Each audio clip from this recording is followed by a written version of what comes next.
Welcome, everyone. We'll start with a short meditation period. So find a comfortable position.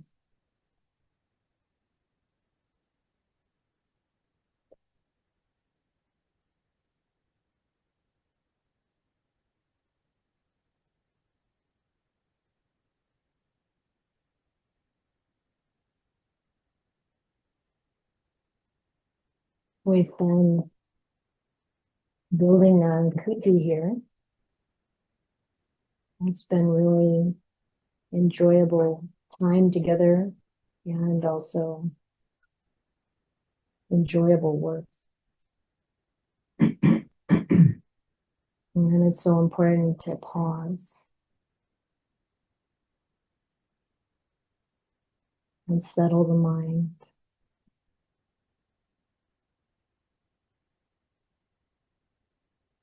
And I feel like the crew here has had a very open heart. But when we pause to settle the mind, we get a chance to really check in on the state of the heart.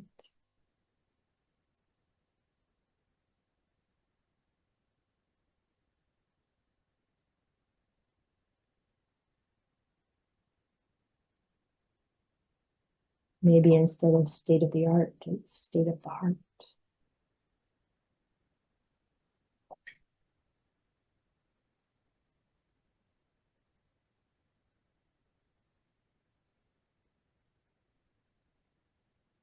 And the state of the heart is constantly changing.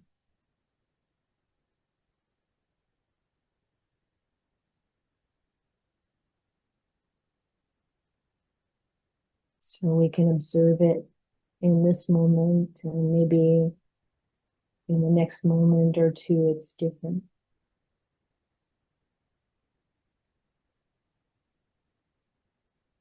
And even noticing how it changes just by turning the mind towards peace and calm, letting go,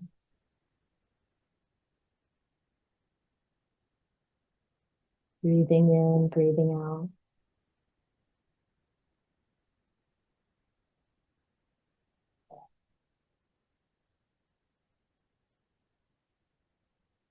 Feels kind of miraculous that we can actually invite the mind to become calm, and it happens.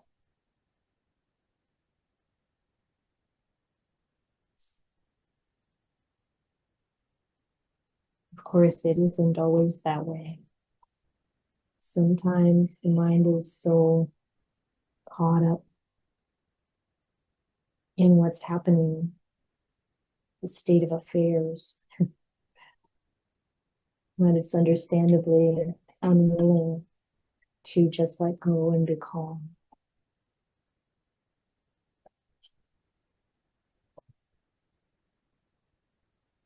But then the approach of just observing that brings a sense of calm surrounding whatever that state of the heart is.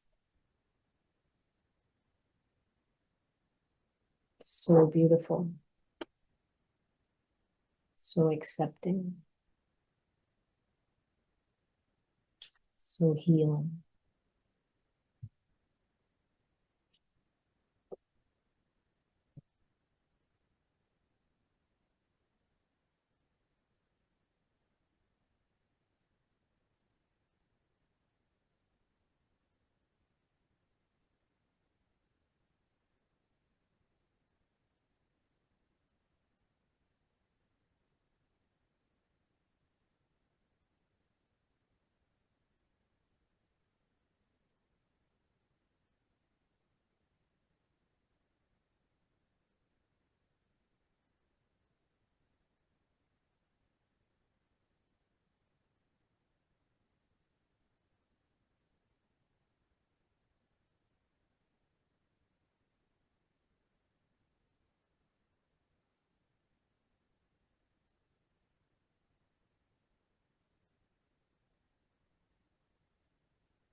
So as we observe the state of the heart,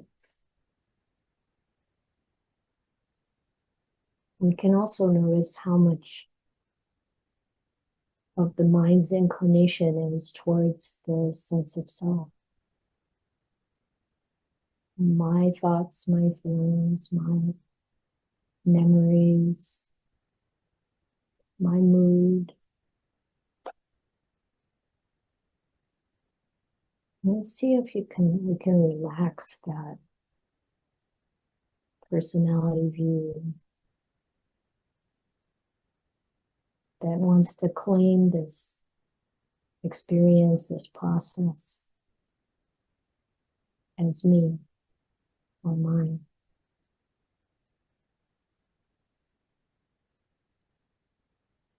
What is it like to let that fall away and simply be with what is?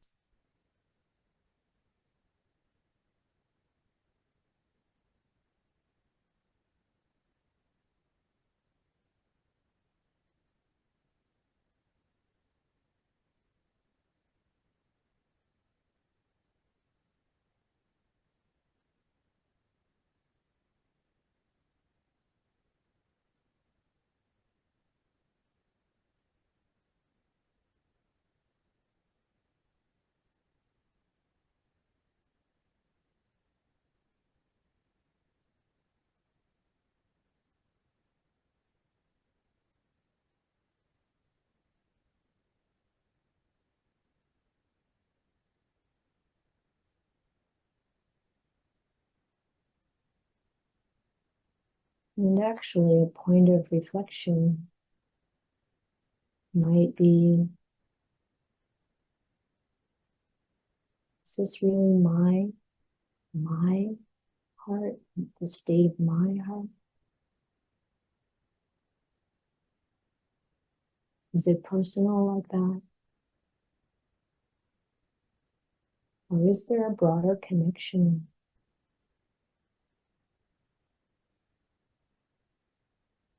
something deeper?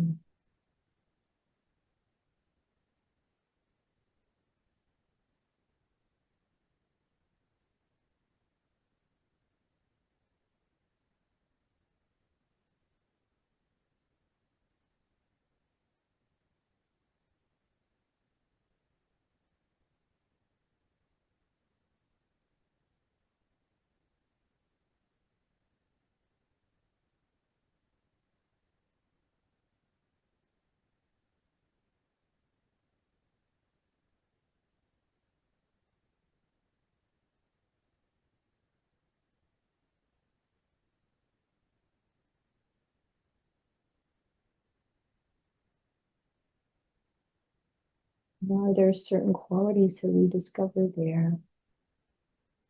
Kindness, compassion,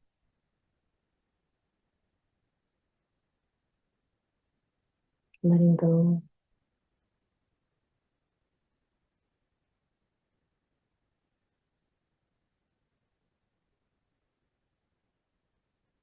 tranquility.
Again, welcome everyone. Um, so we are here at the Hermitage, of course, instead of the meditation center. We're hoping no one showed up in person, but that's usually what happens on Saturday morning, so it's probably not a problem. Um, and we're here because we're in the midst of a kuti raising party. You might say we're building a new kuti, the Hermitage, a new empty hut. And we've been, of course, focused on that work and also reflecting on the Dhamma. So last night I asked if anyone had an idea for today's talk, something they'd perhaps like to hear about. And the idea was offered, to really look at what are we really building.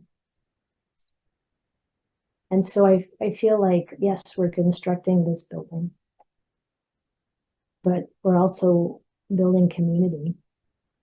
And the helpers and the builders have come down from the Clear Mountain Monastery community, and it's the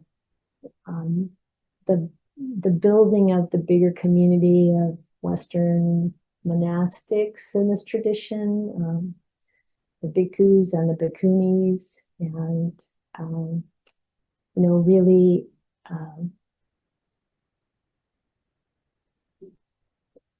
using our energy to welcome and support people from all over who find it valuable to participate in this kind of community and teachings, and use this connection that we create to make it stronger.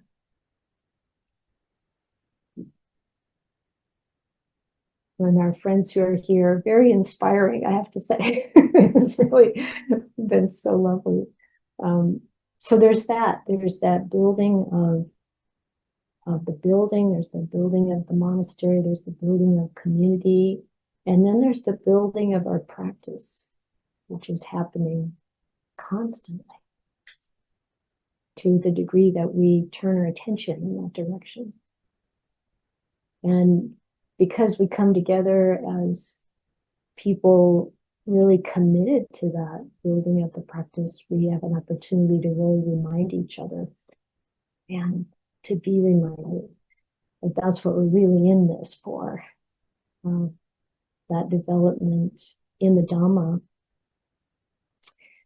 So during the night, I was reflecting on this idea and also the sutta that we just talked about last night. And I thought, wow, I think I'd like to look at those 7 things that the Buddha mentions in Sutta 48 in the Middle Length Discourses, that he talks about this view that's emancipating and leads to freedom from all the defilements. And really thinking about it in terms of, what are we really building? And this idea of taking the metaphor of building together, construction, and seeing where these 7 things, how do they apply on this very practical level?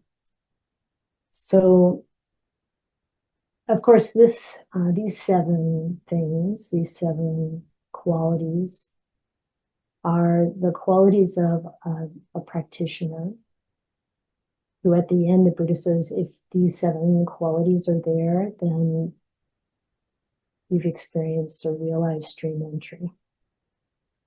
So that's something that we want to hold in a very thoughtful way, not, not something we're personally going to attain or personally have attained, but to recognize that the qualities, the way that we'll think, the way that we behave has a certain cohesiveness and alignment with the Dhamma that's so strong that we don't fall back to following the ways of the world. And then when I look at this in terms of, well, how are we doing this project together? There are some things that I think are useful to reflect on. So for later, if you haven't looked at this before, you weren't with us last night, you can look at that in Majjhima Nikaya 48 about the Kosambians, and this is the sort of the last part of the sutta. But you don't need to right now. Just take it in. So the Buddha was talking about this view that the mendicants share. This view that is noble and emancipating, that leads the practitioner to the complete ending of suffering. That if we share that view, there's a certain kind of harmony, cohesiveness, and there's development on the path. And so when you talked about these 7 components, you call them, of this view, the first one is that when we meditate, going into the wilderness or sitting at the root of a tree or going to an empty hut, I like this idea of we're building the empty hut. One would reflect on whether there's anything that the mind is overcome by internally that we haven't given up, that could cause us to not be able to see the Dhamma accurately. And then the Buddha lists these, like if the mind is overcome by sensual desire or ill will, let's just stop there for a second. Like, have you ever experienced that? The mind overcome by sensual, something we really want, we're craving, we really can't get out of our mind, or some ill will that we can't get out of our mind. That person said this or did this, and we just can't let it go. Well, the Buddha's not saying that there's no aspect of sensual desire or ill will, and then I'll talk about the other things in his list here in a second. But that the mind isn't overcome by it to a point where you can't see the Dhamma. So what is that like? It's like when there's a desire for something, but you step back and you can be present, you can observe it, and that calm of the mind observing is really what takes precedence. And it's not overwhelming the mind. So it's true for sensual desire, for ill will, for dullness and drowsiness. And we can have that down-pulling energy where we're really sleepy or tired or just bored or something, that causes that dullness. But if we can step back and observe it, again, it doesn't overcome us. Restlessness and remorse, doubt, because these 5 are the 5 hindrances that the Buddha talked about so much. We've all had experience with. And then he goes on to include pursuing speculation about the world. Have you had any of that lately? I mean, at the time of the Buddha, he talked about, like how did it start, and all those kind of things, which of course human beings have all been ruminating on forever. But today, maybe our speculation about the world is even taking some other flavors, and we can really get caught up in it. It's hard to put it down. Speculation about the next world, what's going to happen after we die, what's it like? the other side of the veil. um,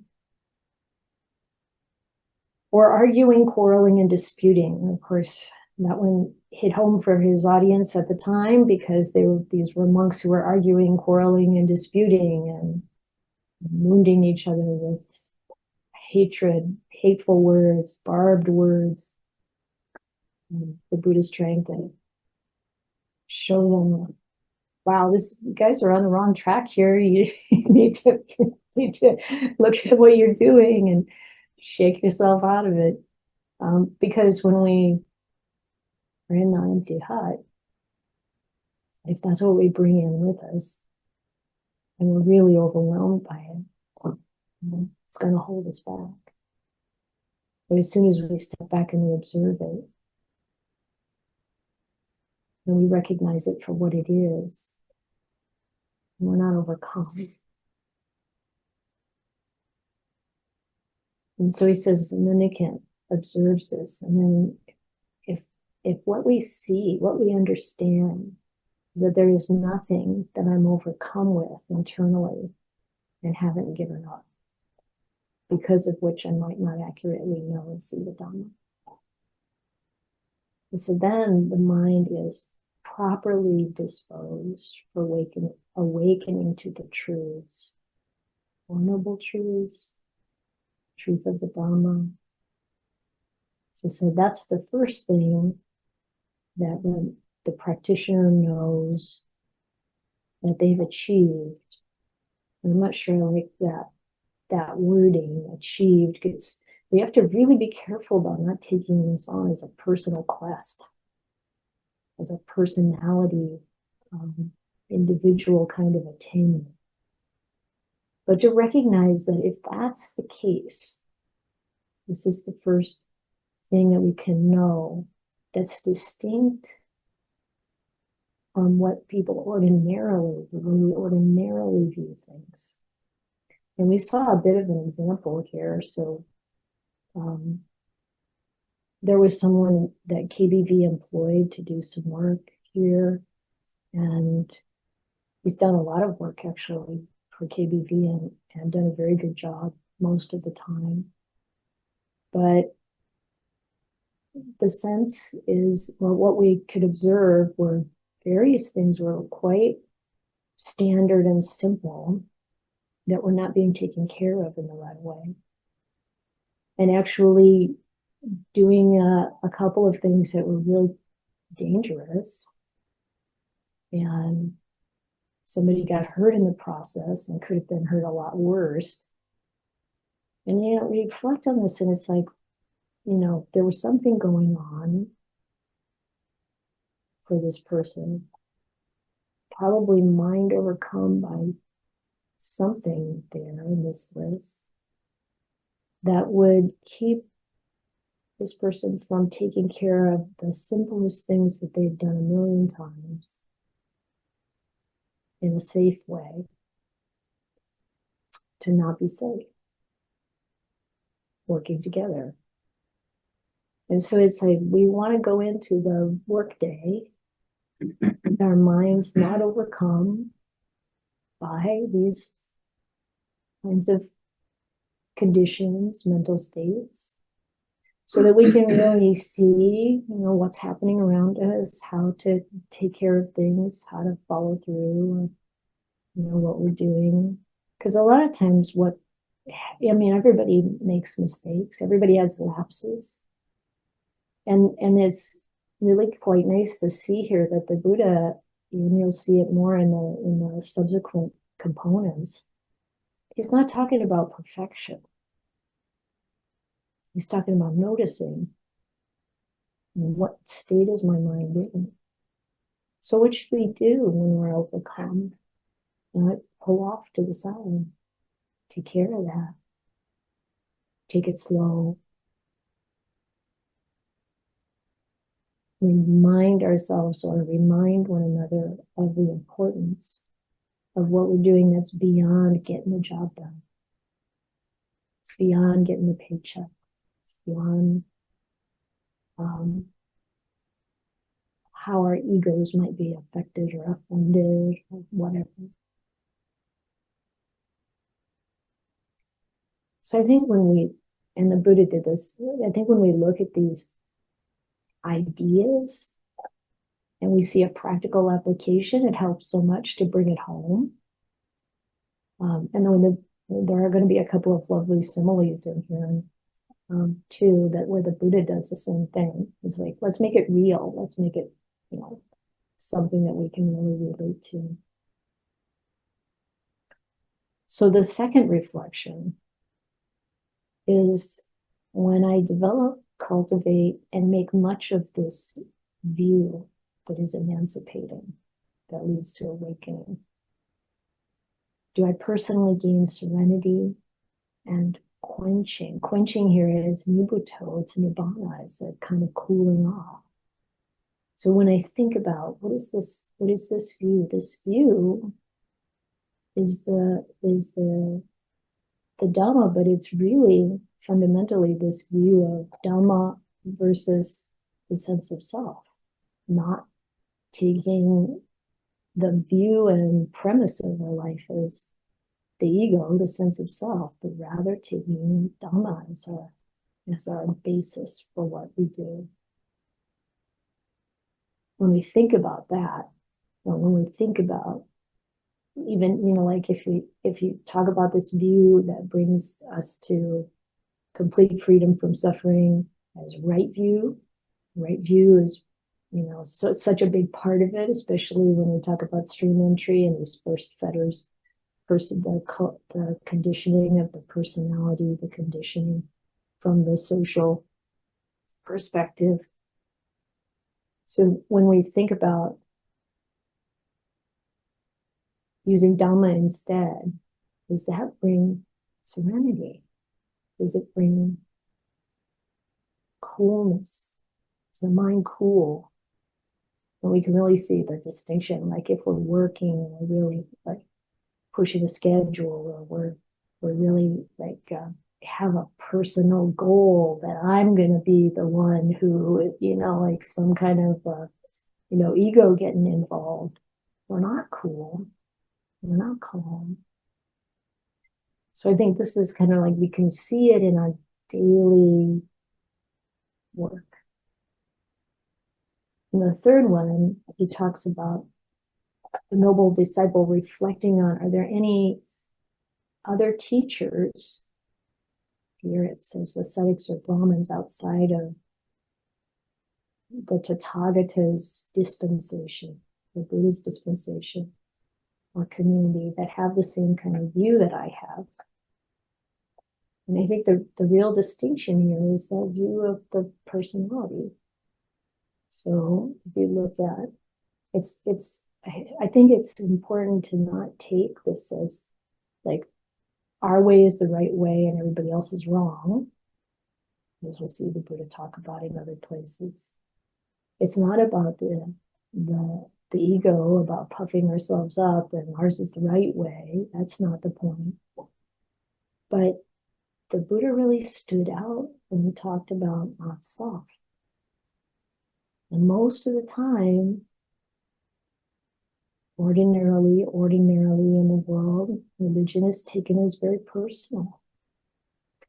My relationship with God, God's plan for my life. I was listening to an interview of a woman who grew up as an evangelical Christian, and she was very completely dedicated to this. And she said when she was like 8 or 9 years old, she was taught that it was her responsibility to save all these other people. Like their salvation was on her. She said it was very heavy for a child to think like that. And this is very personal. This is, the Buddha said we all have to save ourselves. You can't even as the Buddha, you can't make somebody get enlightened. So it's like the Dhamma is very much about direct experience, not as a personality.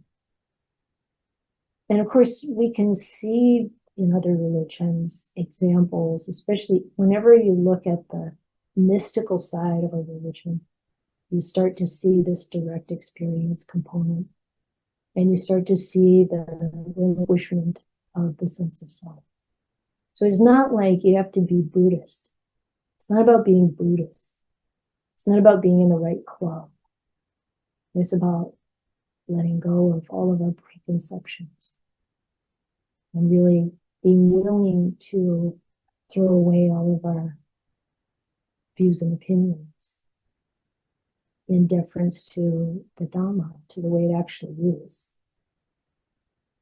So that's what this is. It's like, okay, is my mind in that space that it was when I was more, like when I following the world, following the normal course of conditioning?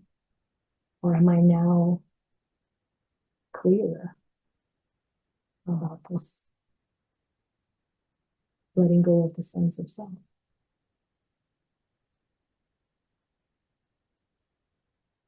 And then the Buddha talked about, in the fourth element, having the character of a person who has this view. And he does this twice in a row. The first time he talks about the character of one who, a practitioner, who whenever you fall into an offense, you do something not in accordance with Dhamma. So in the evening chanting, there's this part of, if I've committed anything against the Buddha, the Dhamma, the Sangha, may I acknowledge it and let it go, basically clear the slate for the day. And this is what the Buddha is talking about here, that if we have this view, this much right view, then anytime we make a misstep, we're going to want to immediately disclose it, immediately look at it. When we look at the construction part of this, if you make a mistake, you're using that nail gun and it doesn't quite hit the mark and it's going out the side, well, then you do it again, or you pull that out and you do it again, or you cut something a little bit wrong. Okay, you use that material in another way, and then you do it again. And you have to immediately acknowledge the misstep, because we make mistakes. And that's normal. And then if we acknowledge it right away, and the way the Buddha talks about it, I think is very sensitive to the reality of living together in a monastic community or in a spiritual practice community, where the Buddha says you fall into an offense, you've made some kind of mistake for which a resolution is possible. So you can, it's not the ultimately huge the things, to intentionally kill a human being, to steal something large enough to put you in jail, to, if you declared that you're celibate, to have sex with someone, to claim that you have attainments you don't have, and you're deceiving people, not just overestimating. These are the things that are so far from being a practitioner at that point. You can't even go back to being a bhikkhuni or a bhikkhu again. So those kinds of things, there's a path of spiritual recovery, but it takes a lot longer. You can't really just jump back into the robes if you did something like that. But he's talking about everything else, anything else. You can, there are ways to resolve it. And then you disclose it to your teacher you trust, or to a sensible spiritual companion, not just to anyone. And you basically, you clarify it, you realize it, you reveal it, and then you resolve to not do it again. Well, it takes away a lot of guilt. there's no guilt in Buddhism. I keep saying that. Ayya Chitananda is like, there's no guilt, there's no crying in baseball, there's no guilt in Buddhism. Because you clear it, you fix it, it's the same way on the job site, on the way, like construction, you fix it.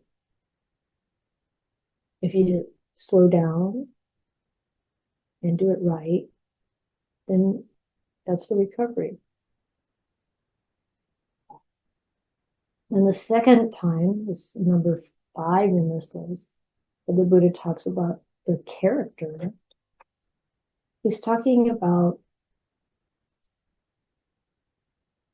though you might have a lot of tasks, in the wording it says a diverse spectrum of duties that you're doing for the community, or you're taking care of a lot of things, you're still holding the training, developing a virtue, developing our mind, developing our wisdom. We still hold that training always as the higher goal.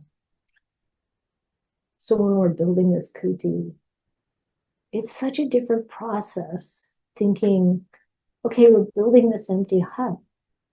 This is for the benefit of some practitioners who will stay here, maybe even get enlightened in this building. I mean, I don't want to join the flow of making it sound like it's so far away or so unlikely, because it's right here. We have to turn our mind. But just to think, this is the purpose, the practice, and to have the physical circumstances that support that. And like I said, what are we really building? We're building community while we do it. Working together in this way with these same values and attitudes of kindness and watching out for each other, taking care, going slowly and steadily. So it's like, this is the Buddha talked about, you have these duties. And Ajahn Kanha, he talks about, he really thinks work is such an important part of the practice.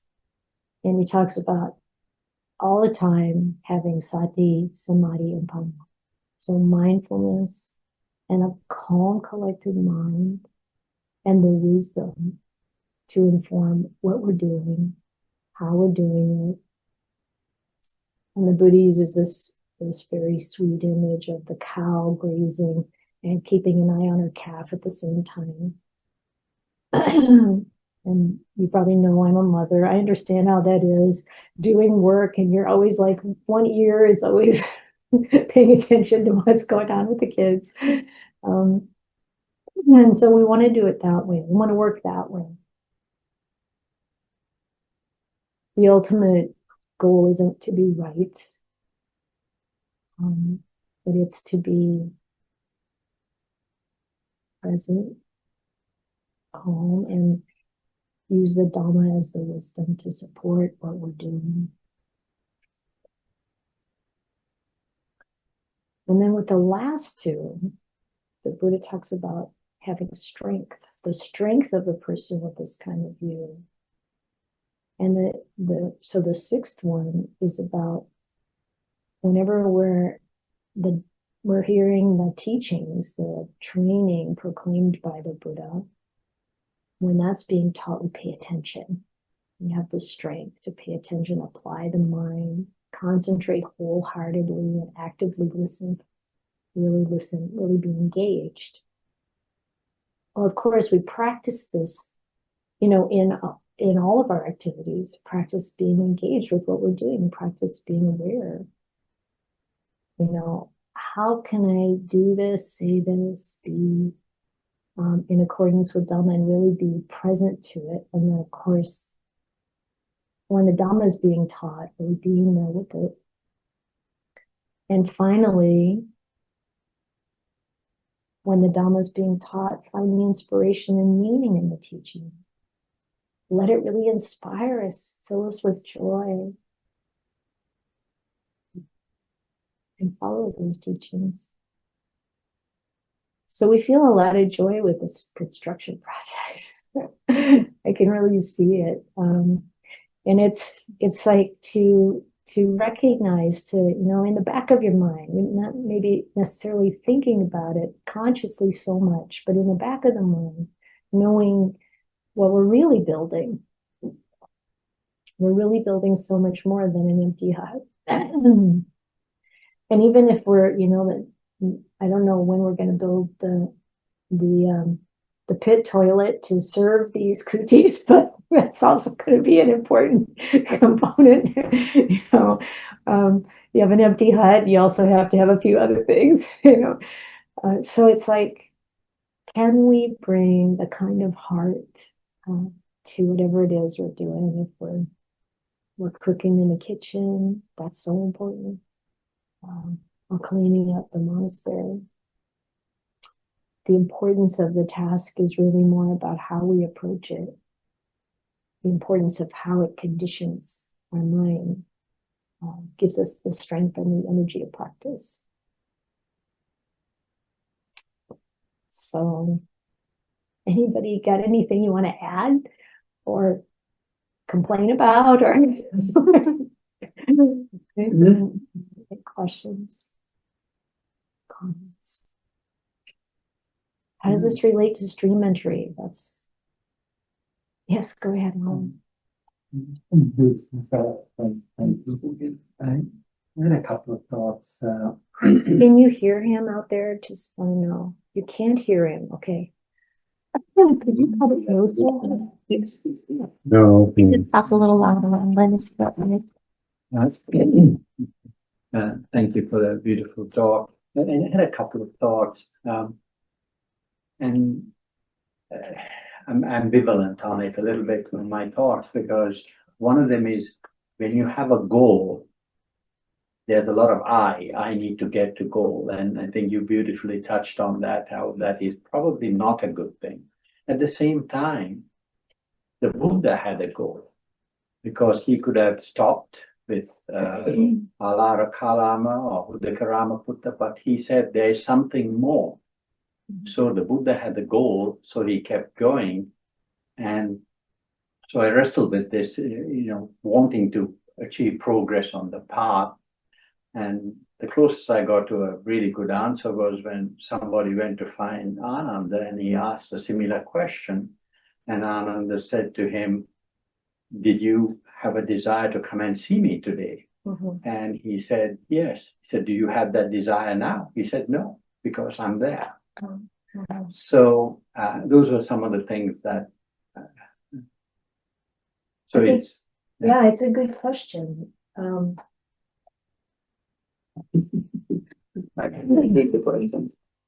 It's a very good question, and I think the part to reflect upon is, am I approaching this from the personality view, or am I doing it for the sake of doing it?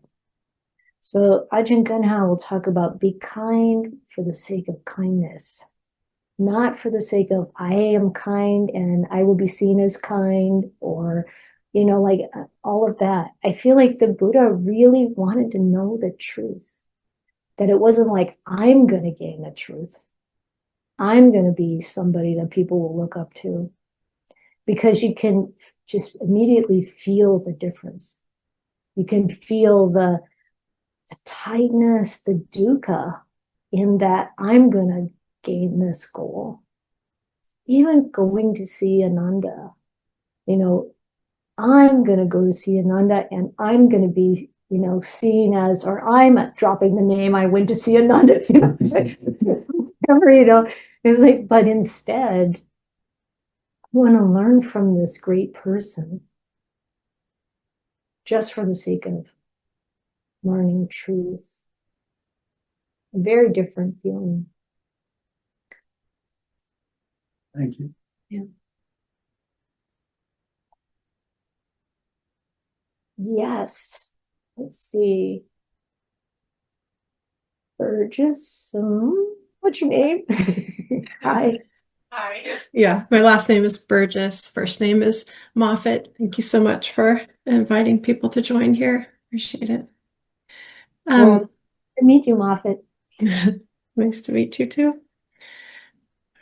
I'm part of Clear Mountain, and I did hear you speak when you were in Seattle. I don't know if it was 2 years ago or something like that. And I will see you in Salish, so thought I would join here. I think it's a question about stream entry seems to be a sort of status or a stable situation, and wondering about the change that happens when sort of a crisis or happens where you get really tied and really focused on your own well-being or your family's well-being, and the worldly being caught in the world seems very clearly what's true, but then being either exposed to more teachings or on the at a retreat and feeling very stable at that point, wondering if that's a useful thing to think. Am I a stream? Have I entered the stream stably, or is there something to be learned about how we get thrown off? Yeah, I think there's a real danger in thinking about, have I entered the stream? I mean, let me backtrack a little. It's not that so much. It's like, again, am I reflecting on this from the personality view of the person, me attaining something? And does it really matter if we know we're a stream mentor or not? My teachers say, it doesn't matter. It doesn't matter. What matters is that we reflect on the mind, noticing, okay, my mind feels stable. I feel like I get this. I feel like I don't feel the sense of self, like here I am on retreat and I've got this opportunity to be calm and clear, and it feels very stable. But then we want to reflect on the mind in all situations. So we get caught up in what's happening. What does it mean to be caught up in? I mean, sometimes it's just important for us to be present with a family crisis or whatever, and you're there and you're present with it. But are we overwhelmed by it? Or is the mind able to see it in context, to be able to be present with what's falling apart without being overwhelmed? And it's not a personal, like we train ourselves to be like detached. It's through the realization, through insight, that we are naturally detached in a sense, in a wholesome way, with right view. So, this idea that if I've entered the stream, I've accomplished something. If we think like that, we probably haven't really. If we think that there's some, personal attainment, we probably haven't really gotten there yet. And if we feel upset about that, then we look at that because we're still on that personality track. And instead, reflecting on the fact that all conditioned things are impermanent and all things are not self, and experiencing the dukkha when we come from a place of self. So it's like really checking on the mind and seeing where we don't quite completely feel resolved in it yet, and to look at those spaces where there's clinging and being willing to be present with that, be willing to be humble and see exactly where the mind is. And then the more we can support the letting go, because insight is part of it. So last night there was a question about, is stream entry going to be this, event, or does it happen in a gradual way? And it's like, there's going to be insight somewhere along the line, because we don't come to this entirely through just putting in the pieces and reasoning through it. Insight is what takes us to that completely different way of seeing. And so we put in the causes and conditions, and it conditions the mind in that direction, and insight comes. So when you see that the mind is variable, going one way or the other, then help it come back to the track and not be concerned about whether you've made it to this level or not. It's not really personal gain. I hope that makes sense. What do you think, Malcolm? Yeah, thank you. That does make sense, and it it seems to take it out of the sort of the conceptual idea of it, and I get closer to it. So thank you so much. Yeah, good. You're welcome. Marilyn? I think what complicates it is when people use the word attainment. It's an attainment. Like, why are we talking in that way? It seems inappropriate to me. It's because language is so hard to use, like what would you call it? What would I call it? Like, I don't care. I don't think it needs a name. It's just, I mean, it doesn't change anything for us. I mean, maybe it gives us confidence. Yeah, I That think so. maybe it's just a form of confidence. And I think maybe it's encouraging to think that we don't have to have the big goal all at once. We can have a little more confidence bit by bit or something. But Yeah, the Buddha says this in a number of places. We see this in a number of places in the suttas where he talks about, well, if you're experiencing this, that, or that, this thing, like in this case, you can really reflect and be honest we got to be really honest with ourselves. But then you see that, yeah, these are really the things that are there. Then you can recognize that this dream entry thing has happened. But when that is the case, the sense of self doesn't appropriate it as a thing, because you've already seen that that's just not the way things really are. That it's a personal gain. So the problem you're identifying is real. I mean, it's so hard to talk about things without falling into that personality view way of seeing it, because we're so deeply conditioned. We're in this physical animal form that feels so, separate and personal, that it's very hard to do something else. But I appreciate the identification of it. And yeah, you don't go around thinking, well, I'm a stream enter. I mean, that if we do, then it's like, okay, I got to take a look at what's going on there, and continue to practice and support the mind to let go completely.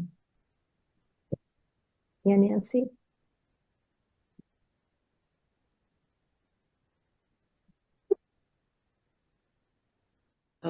Sorry.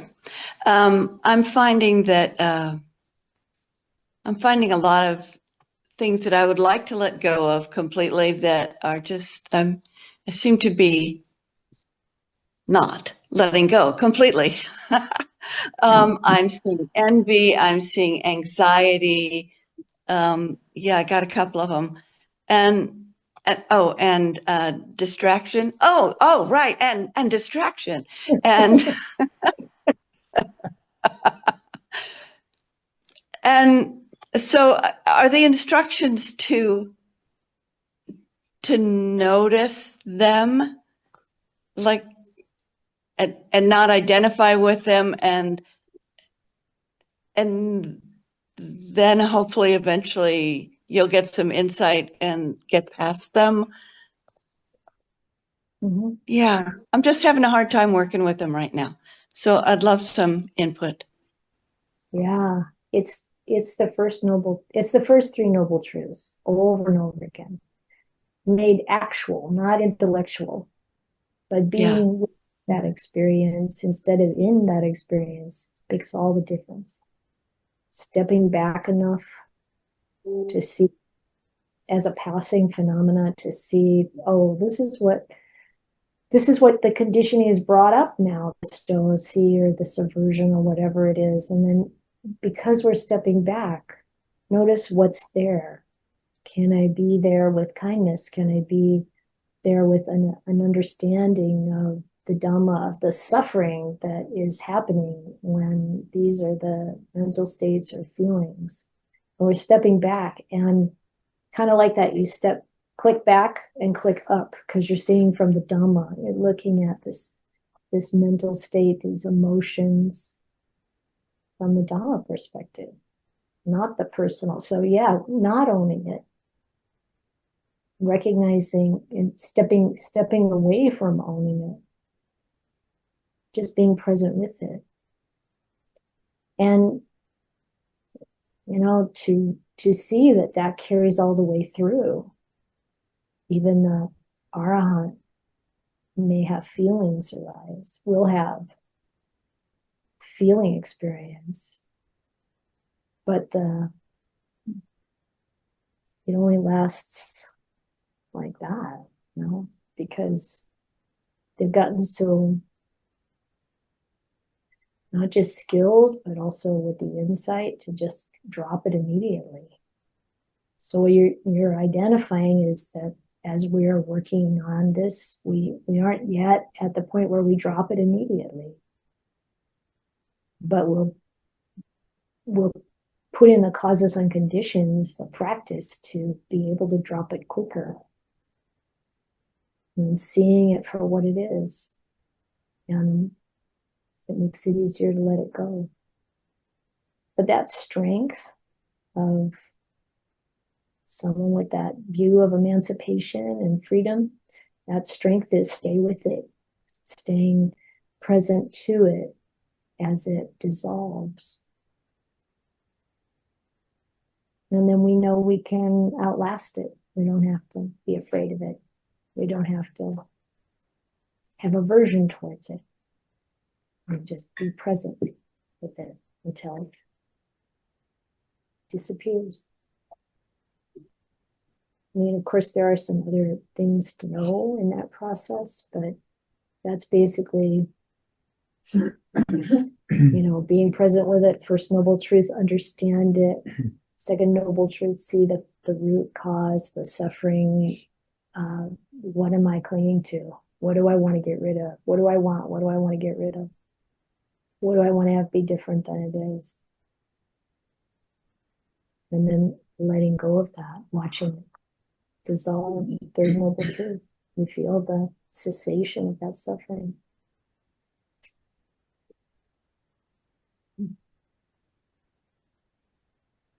Thank you. Simple. It's not easy. Yeah.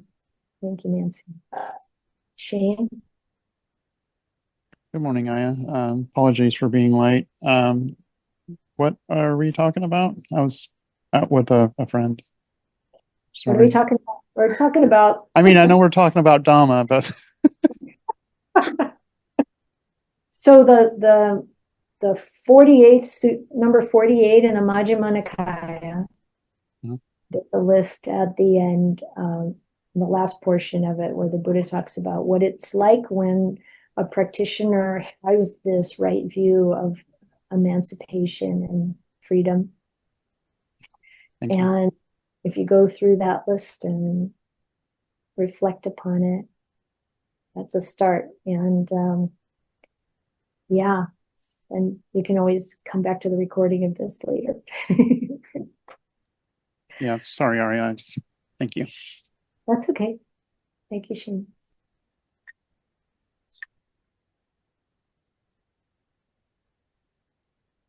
Yes. Okay. Okay. We're gonna hear you here. So I was reflecting on our assistance in the I was reflecting on our assistants in the building project, the Yellow Jackets. Oh, those assistants. Yes. The Yellow Jackets. And so when Kirk and I were having our lunch yesterday, there was a yellow jacket that came on my hand and just did not appear to want to go. Can you hear Kay out there? Okay.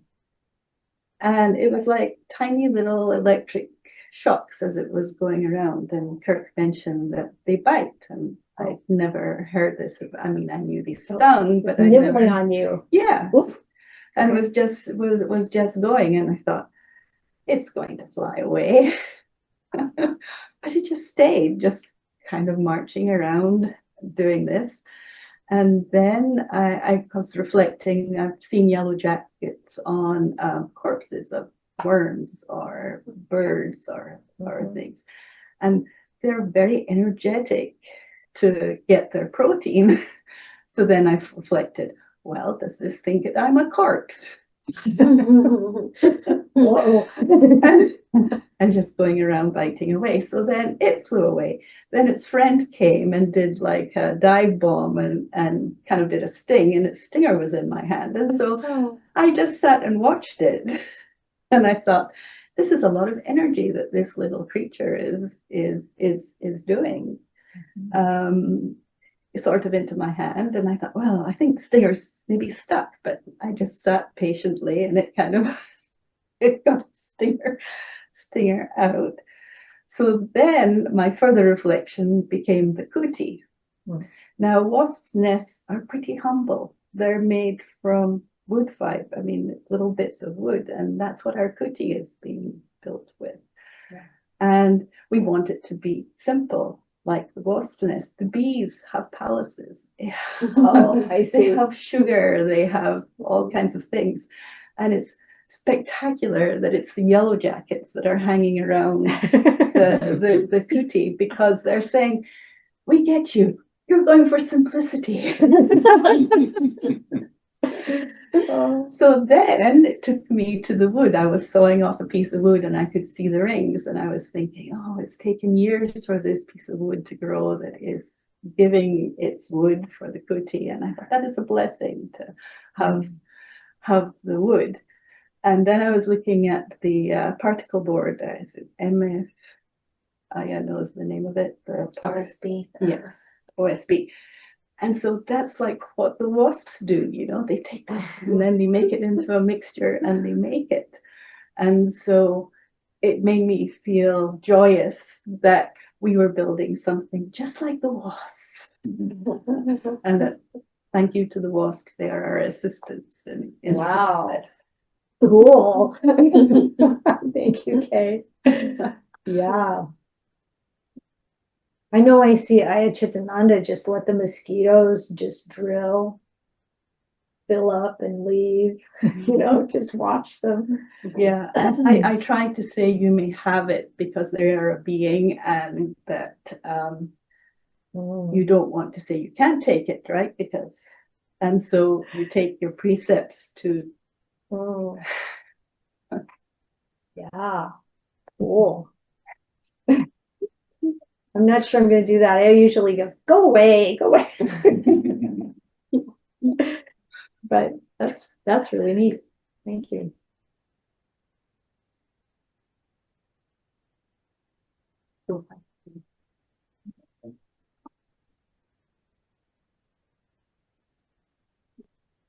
think Ling had her hand up earlier. Did you want to say anything, Ling?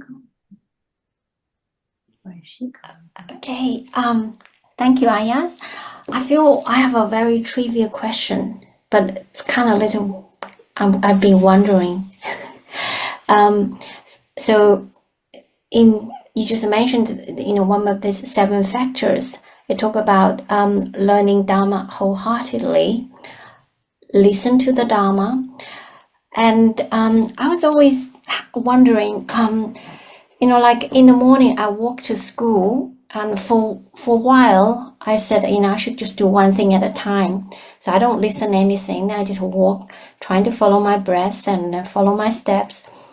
But I realized, like this year, since last year, I've been listening to the Dhamma talk while I was walking.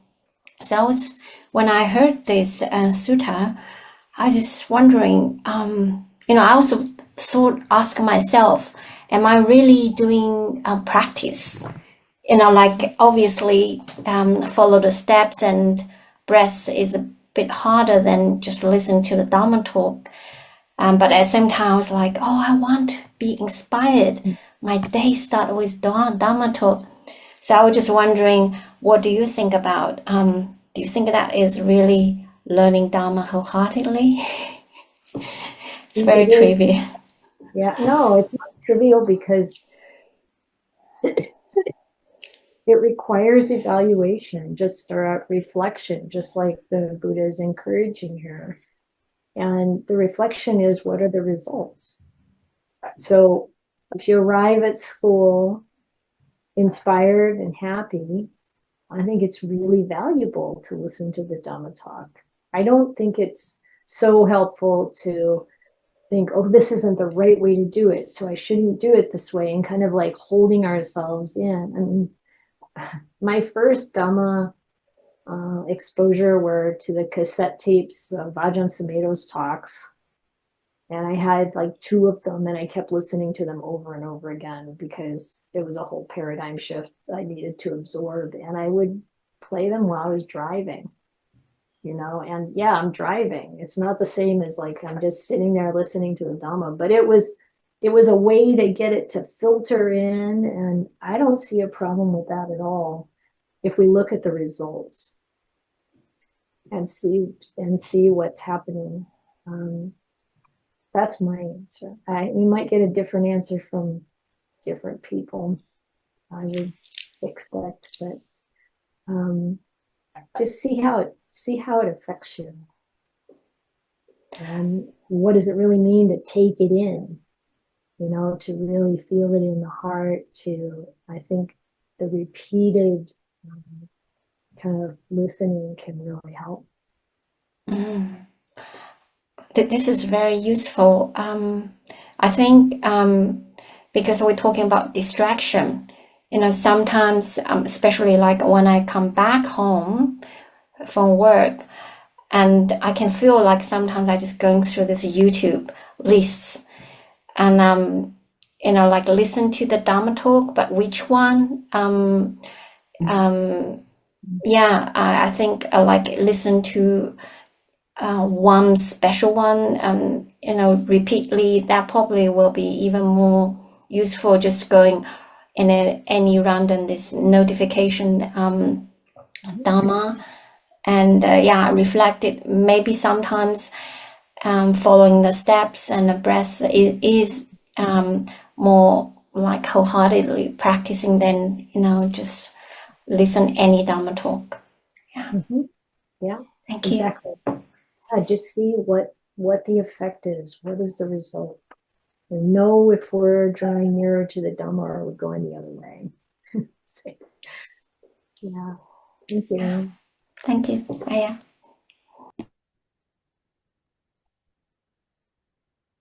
Grace, you had your hand up earlier. Is there anything you'd like to share? Sure. It was the question about, am I a stream mentor or not?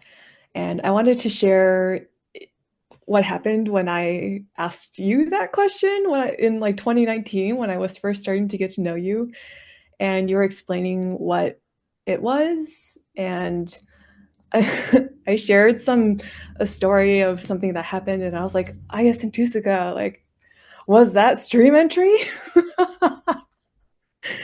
And I loved your answer so much, and it was so helpful to me. So I wanted to share it. And you said, well, I can't say it is, something like this. It was something like this. I can't say it is, I can't say it wasn't, but you're not enlightened yet, so just keep going.